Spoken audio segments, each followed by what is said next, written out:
Find out which magazine you want to work for and then email them or write them a letter. That's a really good way of getting people's attention, because it's much harder to, screw up a piece of paper and put it in the bin than it is to just press delete on an email. Have a plan, stick to the plan, but be flexible in the direction in which you want to get there. Do a lot of research into the sector and look at what you want to do and talk to people who do that sort of work and read about it and find out about it.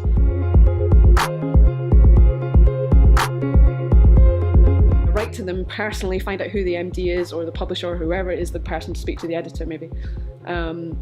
Tell them exactly why you want to work for that company, for that magazine, and flatter them a wee bit. Don't just kind of say, yes, here's for your attention, dear sir, madam, I would like to work for X company, I think I would be an asset to your team. It doesn't say anything, so you have to really put yourself into the letter, make sure it's all about you and your personality and why you want to work for that magazine specifically. You need to make yourself more memorable now. One time I got an actual handwritten letter sent to me, written in fountain pen in purple ink, and it sort of stood out from all the emails that I got. I put it on the top of my inbox or my in tray, and then the next day I got a phone call from that person, and I sort of instantly took the call because I knew that she was an interesting person, and she got a job with me, and she just doesn't work with me anymore, but she made herself stand out, and I think that's important nowadays. If you've got readings in your local bookshop or your library, go along, even if it's not a book you might necessarily be interested in. Just see how it all works, and it may be that there'll be there somebody there from the publisher who would be more than happy for you to chat to them, maybe for 10 minutes. There are lots of opportunities like that. Go along. There are loads and loads of local festivals now. Go along, maybe offer to volunteer. You can get to meet authors and meet publishers and have conversations. I mean, words are, their business, so communication, some of them are not always as friendly as others, but lots of people in that world are really quite happy to talk and give you information.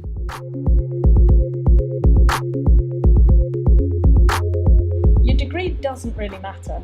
If you have a sort of reasonably good grasp of English, obviously that helps, but I do know people who edit exclusively in maths and in science subjects, and so obviously their specialised knowledge helps for that, and I certainly wouldn't be capable of doing that.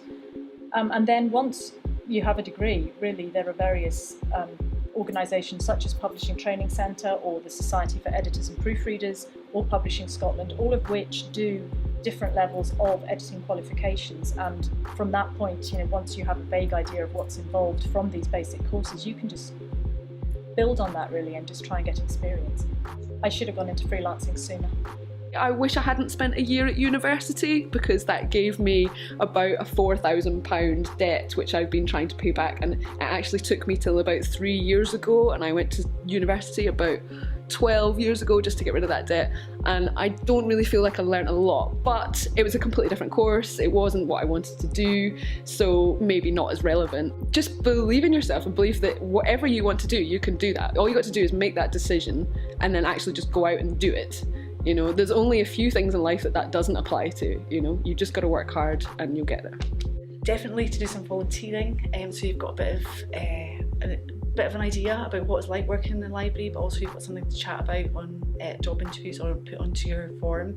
And I think to not be prescriptive about the kind of library you want to work in. So it's a huge field and you can do lots of different things. So just being open to the fact that you might apply for a job that's very much focused on reader development, or you might apply for one that's very IT based, but just making sure that you keep your options open.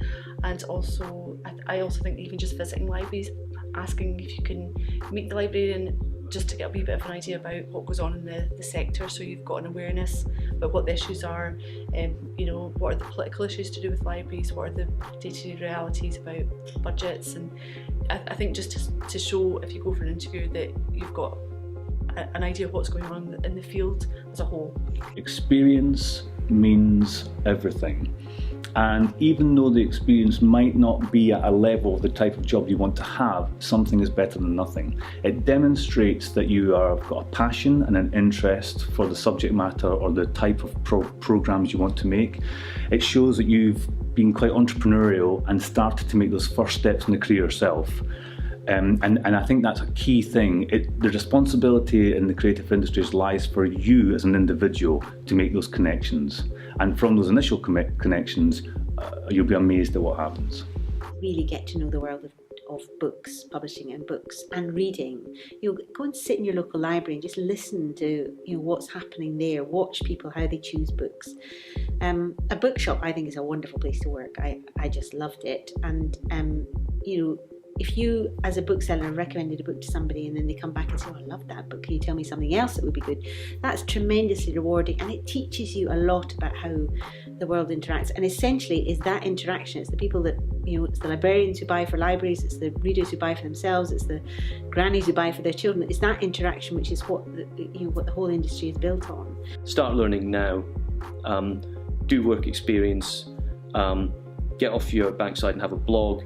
Experiment with social media, promote yourself, because you're going to be in a very competitive job industry. Think about the kind of job you want to do that kind of work now, and think about what employers are going to need 1 year, 2 years, 3 years from now that will give you, and learn those skills that will give you the edge over everybody else. Try and get some experience. Getting work experience can be tricky, but there are opportunities out there if you do look for them, and you really do have to be proactive.